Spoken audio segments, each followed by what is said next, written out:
La catástrofe perfecta. Introducción. Ignacio Ramonet. La catástrofe perfecta. Introducción. Los sismos que sacudieron las bolsas y los bancos durante los septiembre y octubre negros del año 2008 precipitaron el fin de una era del capitalismo.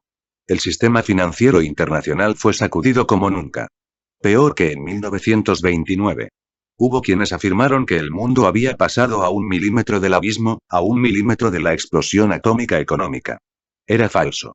No había pasado a 1 milímetro. Directamente se había hundido en la más terrible de las crisis sistémicas, y el apocalipsis está lejos de haber terminado. La crisis se transformó en recesión global, la deflación es una amenaza y muy probablemente el mundo se encamine hacia una nueva gran depresión. Con su doloroso cortejo de destrucciones sociales. El Estado y la política están de regreso. En todos los rincones del mundo, los gobiernos se reubican en primera línea. Retoman su función de actores protagónicos del campo económico, nacionalizan establecimientos financieros, realizan inyecciones de liquidez, multiplican los planes de reactivación. En suma, sustituyen al mercado defectuoso. Incluso la geopolítica internacional se encuentra perturbada. En Estados Unidos, la crisis ya dio lugar a lo impensable. La elección de Barack H. Obama, un afroestadounidense, para la presidencia. Pero la tarea del nuevo presidente no será fácil. Porque la era Bush marcó el apogeo de la hegemonía mundial de Estados Unidos y porque, en definitiva, este hiperpoder ha resultado efímero y poco eficaz. Las guerras en Afganistán e Irak demostraron que la supremacía militar no se traduce automáticamente en victorias políticas. El derrumbe de la Unión Soviética llevó a Estados Unidos a definir objetivos políticos universales en un mundo aparentemente unipolar, admite ahora Henry Kissinger, exsecretario de Estado, pero esos objetivos tenían más de eslogan que de factibilidad estratégica. Y la crisis financiera forzará a todos los grandes países a reexaminar su relación con Washington. Y Estados Unidos deberá renunciar a su papel de tutor autoproclamado y probar los límites de su hegemonía. Además, el auge de China e India deja presagiar que los días de Estados Unidos como primera potencia económica mundial están contados. En otras palabras, Barack Obama tendrá que administrar, en medio de la crisis económica más grave de los últimos 100 años, la nueva decadencia de su país. Lo cual resultará muy peligroso, porque las reacciones de un león herido siempre son imprevisibles, y porque la historia demuestra que no hay nada bueno en esperar crisis. Estas dan a luz con más seguridad Hilders o Stalins que Gandhis. Es difícil esperar que la depresión económica mejore la suerte de la mitad de la humanidad que se reparte menos del 1% de la riqueza mundial. Se prevén explosiones de cólera y violencia en el sur del planeta, de cuyas repercusiones no escaparán los países ricos del norte. La crisis también otorga un pretexto ideal a los industriales productivistas para retrasar la puesta en práctica de medidas destinadas a reducir los gases de efecto invernadero. Lo cual acelerará el cambio climático, con sus consecuencias negativas. Tal vez este crack no signifique el fin del capitalismo, que ya ha conocido otros y ha logrado reponerse. Pero sí señala el fin de la economía desregulada, la culminación de una era. La del ultraliberalismo, el capitalismo mafioso y la globalización financiera, cuyas principales víctimas, en los países desarrollados, son las clases medias y los trabajadores. Por si esto no fuera poco, estos van a pagar con sus impuestos y ahorros los planes de recuperación de un sistema bancario estimulado a fuerza de especulación y ahora enloquecido. Y cuya estocada final se dio el 11 de diciembre de 2008 con el arresto en Nueva York de Bernard Madoff, un corredor legendario, implicado desde hace 50 años en un gigantesco fraude piramidal calculado en unos 37.500 millones de euros y mucha gente siente que el Estado la abandona mientras salva a banqueros culpables y los recompensa con escandalosos paracaídas dorados. Esta sensación de injusticia ya desencadena furias masivas, como no se veían desde mucho tiempo atrás. ¿Acaso es casual que el 6 de diciembre de 2008 la juventud griega haya ocupado las calles de las principales ciudades al grito de balas para los jóvenes / dinero para los bancos, protestando contra la muerte de un adolescente asesinado por las fuerzas de policía? En este país alcanzado de lleno por la crisis actual, donde como en otros estados de la Unión Europea las privatizaciones golpean a los trabajadores del sector público, donde los funcionarios son víctimas de reducciones presupuestarias drásticas, donde la universidad, el sistema de pensiones y de salud están amenazados por la privatización y donde los salarios siguen estando congelados, los enfurecidos jóvenes griegos expresaron su hartazgo frente a un modelo económico y social que un profesor denunciaba en estos términos. Estamos hartos del deterioro de nuestras vidas. Puesto que este mismo modelo está funcionando en el resto de la Unión Europea, ¿podemos descartar que se reproduzcan las protestas en otros países?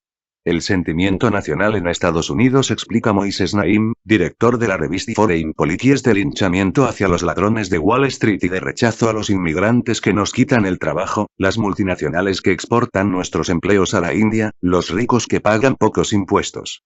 La crisis será larga. Se producirán inmensos sufrimientos sociales, que no deben ser en vano. Por eso, no habría que desaprovechar esta ocasión, sino aprovechar el impacto para finalmente cambiar un sistema económico internacional y un modelo de desarrollo desiguales y obsoletos. Y refundarlos sobre bases más justas, más solidarias y más democráticas. Una revolución. El derrumbe de Wall Street y su efecto dominó planetario pueden compararse, en la esfera financiera, con lo que significó la caída del muro de Berlín para el campo geopolítico. Un cambio de mundo y un giro copernicano. Esta debacle representa para el capitalismo lo que fue la caída de la URSS para el comunismo. El ensayista Emmanuel Todd lo confirma. Vivimos un derrumbe del ultraliberalismo comparable con el del modelo comunista hace 20 años. El economista Immanuel Wallerstein es más pesimista. Hemos entrado en la fase terminal del sistema capitalista. Lo que diferencia esta fase de la sucesión ininterrumpida de ciclos coyunturales previos es que el capitalismo ya no logra formar sistema, en el sentido en que lo entiende Ilya Prigogine, 1917-2003. Cuando un sistema, biológico, químico o social, se desvía demasiado y con demasiada frecuencia de su situación de estabilidad, ya no va a lograr reencontrar el equilibrio, y asistimos entonces a una bifurcación. La situación se vuelve caótica, incontrolable para las fuerzas que la dominaban hasta entonces. Y vemos que surge una lucha, ya no entre los paladines y los adversarios del sistema, sino entre todos los actores para determinar qué es lo que lo reemplazará. Pues bien, estamos en crisis. El capitalismo llega a su fin. En síntesis, no es solo una crisis, es una revolución. Alcanza con ver cómo en Wall Street, en el templo sagrado del capitalismo, el dogma económico principal de las últimas décadas, es decir, el poder casi religioso del mercado, es hoy cuestionado. Los máximos gurúes del panteón financiero, por lo general adoradores incansables del mercado desregulado, hincan sus rodillas, doblan el espinazo, reniegan de su antigua fe e imploran al Estado que les perdone sus pecados y acuda en su ayuda. Hoy todos se convierten masivamente a las tesis, hasta ayer consideradas heréticas o arcaicas, del economista británico John Maynard Keynes, partidario de la intervención del Estado para estimular la economía. No sin hipocresía, algunos abuchean los paraísos fiscales, vilipendían la capacidad de los hedge funds y condenan los desproporcionados ingresos de banqueros y agentes. Ahora se reivindica el modelo de los países que eligieron el keynesianismo y mantuvieron alguna forma de regulación económica. Desde Corea del Sur hasta China, pasando por India, observa Christian Chavaneux, los logros económicos de las últimas décadas fueron producto de países que escaparon al consenso liberal. 9. Y aunque el impacto de la crisis se hará sentir en todo el planeta, es probable que las economías donde la acción del Estado se colocó al servicio del desarrollo salgan mejor paradas. En el caso de América Latina, cabe destacar el interés de mecanismos como la Alternativa Bolivariana para las Américas, ALBA, el Banco del Sur, la creación por parte de los países del ALBA, reunidos por Ecuador, del Fondo de Estabilización y Reservas Sucre, Sistema Único de Compensación Regional, o la idea de un banco de la Organización de los Países Exportadores de Petróleo, OPEP, propuesta por el presidente venezolano Hugo Chávez. Un recuerdo que espanta. ¿Lograrán los espectaculares planes de rescate adoptados en Europa y Estados Unidos detener el deslizamiento del capitalismo hacia el abismo? El propio Henry Paulson, secretario de Estado estadounidense en el Tesoro durante la última administración Bush y creador de un espectacular plan de recuperación de más de 500.000 millones de euros, lo pone en duda. A pesar de la magnitud de nuestra intervención, afirmó, otras instituciones financieras van a entrar en quiebra. Algunos analistas tampoco excluyen un escenario negro, donde los bancos centrales no lograrían reactivar la demanda mundial. Este sería el caso si los mercados de crédito siguieran bloqueados o si la Reserva Federal de Estados Unidos ya no pudiera bajar sus tasas. Los historiadores de la economía no han olvidado, claro está, el terrible crack de Wall Street de 1929 y la madre de todas las crisis que desencadenó. Pero sobre todo conservan en la memoria el recuerdo más reciente del crack rampante japonés de los años 90, causado por el estallido de las burbujas especulativas inmobiliaria y financiera. Fenómeno que provocó una década blanca para la economía nipona. A semejanza de lo que observamos con la crisis financiera actual, el crack japonés de los 90 desencadenó un temible círculo vicioso. Contracción del crédito, seguido de quiebras y ventas de activos inmobiliarios, que contribuyeron, a su vez, a la baja de los precios. Con la consiguiente cascada de reacciones en cadena. La producción industrial se hundió, la demanda interior se desmoronó, el número de quiebras se multiplicó y el de los desempleados explotó. Un ambicioso plan de recuperación, anunciado en julio de 1998 por el primer ministro Keizo Oguchi, alcanzaba la suma de 400.000 millones de euros destinados a recapitalizar los bancos y a comprarles créditos dudosos. Sin mayor éxito. 7 bancos terminaron siendo nacionalizados, 61 cerraron y 28 fueron obligados a fusionarse. La espiral deflacionista golpeó a la bolsa de Tokio, el índice Nikkei se desplomó y los precios del sector inmobiliario cayeron en un 70%. Se calcula que las pérdidas de activos inmobiliarios y bursátiles entre 1990 y 1997 rondaron los 7 billones de euros, correspondientes a 24 puntos del PIB japonés, es decir, a más de 2 años de crecimiento y una pesadilla cuyo recuerdo hace temblar hoy a los gobiernos del mundo. Más aún cuando, en un estudio reciente sobre las 127 crisis económicas acaecidas en unos 30 países durante los últimos 30 años, el Fondo Monetario Internacional, FMI, confirma que las que nacen a partir de los sectores inmobiliario y bancario son particularmente intensas, largas, profundas y nocivas para la economía real. En pocas semanas, después de los huracanes financieros de septiembre y octubre de 2008, los efectos del gran crack de Wall Street habían alcanzado los 5 continentes. La bolsa de Reykjavik perdía el 94% de su valor. Las de Moscú y Bucarest, el 72%. La de Shanghái, el 69%. Las de Atenas y Bombay, el 50%. La de Sao Paulo, el 45%. Y la de Johannesburgo, el 40%. En enero de 2008, el valor acumulado de 8 grandes bolsas, Nueva York, Tokio, Londres, Frankfurt, París, Ámsterdam, Bruselas y Lisboa, alcanzaba los 23,5 billones de euros. 10 meses después, se había encogido a la mitad. El crack había hecho desaparecer, de una sola vez, alrededor de 14 billones de euros, es decir, más de 5 veces el PIB de Francia. 14 a escala planetaria, se esfumaron alrededor de 20 billones de euros, el equivalente a 10 años de crecimiento francés y en varios países, en pocos días, las monedas se precipitaron. La rupia india perdió el 10% de su valor. El peso mexicano, el 14%. El zloty polaco, el 22%. Y el real brasileño, del 30%. Y otros países, Indonesia, Filipinas, la República Checa, sufrieron presiones similares en sus monedas. Durante la crisis, y a riesgo de amplificarla, los especuladores se ensañaron con los estados más débiles, atacando sus monedas y continuando con su enriquecimiento, cual carroñeros a expensas de sus presas. Islandia está en quiebra. Otros países europeos, como Ucrania y Hungría, tuvieron que recurrir a las ayudas del FMI, como antes lo habían hecho, en las décadas anteriores, muchos estados del primer mundo. Las pérdidas vinculadas con los créditos inmobiliarios podridos, subprimes, de Estados Unidos se calculan en más de 1 billón de euros. Y las autoridades norteamericanas, para intentar salvar su sistema financiero, ya habían desembolsado, a mediados de noviembre de 2008, más de 1,5 billones de euros, una suma superior a la que habían asignado, desde 2001, a las guerras de Afganistán e Irak. Pero los grandes bancos del mundo también necesitan de cientos de miles de millones de euros y lo cual los condujo a restringir el crédito a las empresas y a las familias, con consecuencias desastrosas para la actividad económica. Hacia una pesadilla social, donde la crisis golpea con mayor dureza es en el sector inmobiliario. En el Reino Unido, en Irlanda y España, por ejemplo, millones de pisos y casas ya no encuentran comprador. Los precios de las viviendas están en baja. Los de los terrenos construibles también. El aumento de los créditos inmobiliarios, así como los temores de una recesión, sumergen a todo el sector en una espiral infernal, que provoca efectos arrasadores en el conjunto de la industria de la construcción. Todas las empresas de esta rama se encuentran en el ojo del huracán. Se destruyen miles de empleos. Así, la crisis financiera se transforma en crisis social, provocando el resurgimiento de políticas autoritarias. Varios gobiernos europeos, por ejemplo, ya proclaman su voluntad de favorecer el regreso a sus países de miles de trabajadores extranjeros, apoyándose en la Directiva Retorno, votada por el Parlamento Europeo el 18 de junio de 2008.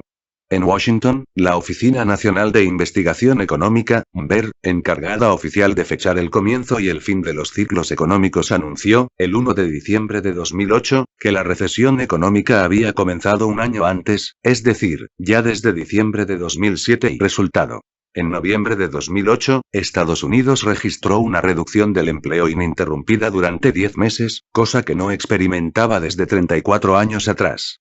En ese mismo mes de noviembre de 2008, se supo que el número de desempleados había aumentado en 673.000 personas, algo no visto en los últimos 15 años, y estos anuncios conllevaron una nueva sesión de pesadilla en la bolsa de Nueva York, la peor desde el crack de 1987, y el índice Dow Jones se hundió un 7,33% para descender a su nivel más bajo de los últimos 5 años y alarmó a los agentes bursátiles. Podemos observar, declaró uno de ellos, una desorientación absoluta en los mercados. El desempleo golpea al 6,7% de la población, es decir, el nivel más alto desde 1983. Solo en el sector financiero, se eliminaron 200.000 empleos de Wall Street 17, de los cuales, 53.000 pertenecen al Citigroup. En Francia, a comienzos de diciembre de 2008, mientras el país se preparaba para entrar en recesión, el desempleo subía y el número de desempleados volvía a superar la línea de los 2 millones. El UNEDIC, organismo que administra los seguros de desempleo, calculaba que si el crecimiento se contraía en un 1% en 2009, habría 162.000 desempleados más. La pobreza también se agravó. En vísperas de las fiestas de fines de diciembre de 2008, cerca de 800.000 personas frente a 700.000 en 2007 se vieron obligadas a apelar, para comer, a las asociaciones que trabajan con los bancos de alimentos. En España, un país cuya economía basada en la construcción inmobiliaria y el turismo no había dejado de crecer en los últimos 15 años, las estadísticas registraban, en octubre de 2008, el mayor aumento del número de desempleados de su historia, es decir, 192.000 más en solo un mes. Y 171.200 al mes siguiente, y el total de españoles sin trabajo alcanzaba entonces los 3 millones, un 37,5% más que en la misma fecha en 2007. Los analistas de la Unión de Bancos Suizos, UBS, anunciaban que en 2009 el número de desempleados españoles alcanzaría los 4 millones, el 16% de la población activa. Los países desarrollados y entre ellos la Unión Europea, que recurrieron a la innovación financiera para garantizar altísimas rentabilidades a los inversores y salarios grandiosos a los banqueros, son los que reciben los golpes más rudos. El FMI calcula que en 2009 la economía de estos estados experimentará el crecimiento más bajo de los últimos 27 años. La depresión económica que se viene, advierte Ronald Cohen, un financista cercano al primer ministro británico, Gordon Brown, va a tener la misma amplitud que el pozo que remonta dificultosamente la economía desde hace 15 años. Pocos sectores saldrán ilesos. Y el desempleo y los embargos inmobiliarios afectan a millones de personas, provocando explosiones sociales en todo el mundo. Es por ello que los líderes europeos siguieron con atención las protestas griegas de diciembre de 2008.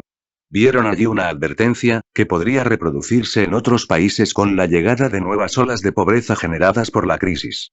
No ignoran que la protesta y el saqueo suelen ser respuestas proletarias al descenso del poder adquisitivo. El mundo se encamina hacia su peor pesadilla económica y social. Una crisis que se extiende al mundo. Las ondas expansivas del impacto del crack también llegan a los estados del sur. Las poblaciones más frágiles de los países en vías de desarrollo se ven afectadas de lleno. En 2008, debido al aumento de los precios de los alimentos, el número de personas que padecen hambre crónica saltó, según la Organización de las Naciones Unidas para la Alimentación y la Agricultura, FAO, de 840 a 963 millones. Mientras tanto, en los países ricos, la preocupación mayor se centra sobre todo en cómo abastecer a los 800 millones de vehículos que recorren las rutas del mundo. Las Naciones Unidas advirtieron que, a causa de la crisis, los estados desarrollados amenazan con reducir de manera drástica los 76.000 millones de euros dedicados a la ayuda al desarrollo. Lo cual tendrá consecuencias dramáticas en materia de alimentación, asistencia médica y educación para millones de personas. Según el FMI, debido a la crisis, muchos países del sur también pasan por problemas de liquidez porque los inversores extranjeros repatrian los capitales privados y los bancos extranjeros reducen sus líneas de crédito. Luego de la cumbre del G20, el 15 de noviembre de 2008 en Washington, el ministro de Economía brasileño, Guido Mantega, declaró: a medida que esta crisis se vuelve más crítica, tiene consecuencias en los países en desarrollo. Cuando ya no hay liquidez, los fondos de inversión retiran su dinero de estos países para cubrir los huecos en Estados Unidos y Europa. En China, por primera vez desde hace más de una década, la tasa de crecimiento descendió del nivel del 10%. Solo en la región de Cantón, gracias a la caída súbita de las exportaciones, cerraron 9.000 de 45.000 fábricas durante el último trimestre de 2008. En todo el país, más de 20 millones de personas perdieron su empleo y quebraron alrededor de 70.000 empresas 24 ante la inesperada amplitud del desastre. Las autoridades anunciaron, el 10 de noviembre de 2008, un gigantesco plan de recuperación, más de 450.000 millones de euros, con el fin de estimular el mercado interno y volver a dar dinamismo a un crecimiento en caída libre. Los efectos del crack se hacen sentir incluso en América Latina, donde la aplicación anticipada de políticas keynesianas, en particular en Venezuela, Ecuador y Bolivia, había permitido restablecer el crecimiento. En Brasil, por ejemplo, la caída del real, la disminución de las exportaciones y el retroceso de los precios de las materias primas amenazan con hacer caer el crecimiento, que en 2009 podría haberse reducido a la mitad, en alrededor del 3%. El 7 de noviembre de 2008, la Argentina, también afectada, anunció la renacionalización del sistema privado de jubilaciones por capitalización, impuesto en la década de 1990 por gobiernos ultraliberales. En virtud del derrumbe de las bolsas, el monto de las pensiones de los jubilados de ese país, pero también de Chile, Bolivia, Uruguay, Perú y México, se había reducido drásticamente, en solo 2 meses. Luego de haber aportado toda una vida, millones de jubilados se encontraron estafados, despojados, con jubilaciones de miseria. Estamos impulsando esta medida en un momento de crisis internacional, donde los principales países que forman parte del G8 salen a proteger a sus bancos. En cambio, nosotros decidimos proteger a nuestros jubilados y trabajadores, afirmó la presidenta Cristina Fernández de Kirchner. Para salvar a los bancos, los jefes de Estado de los países más ricos fueron capaces de organizar varias cumbres en pocos meses y de movilizar más de 2,3 billones de euros. Pero, ¿qué se hizo para salvar a la mitad de la humanidad que vive en la pobreza? Prácticamente nada. Sin embargo, según las Naciones Unidas, con una suma 50 veces menor, se podría abastecer de agua potable, alimentación equilibrada, servicios de salud y educación elemental a cada habitante de nuestro planeta. ¿Cuánto tiempo durará la crisis? 20 años si tenemos suerte, o menos de 10 si las autoridades actúan con consistencia, pronostica el editorialista del Financial Times, Martin Wolf. ¿Demasiado pesimista? Lo que es seguro, es que esta crisis será larga y no respetará ni a Europa ni al resto del mundo. La catástrofe perfecta. Introducción. Ignacio Ramonet.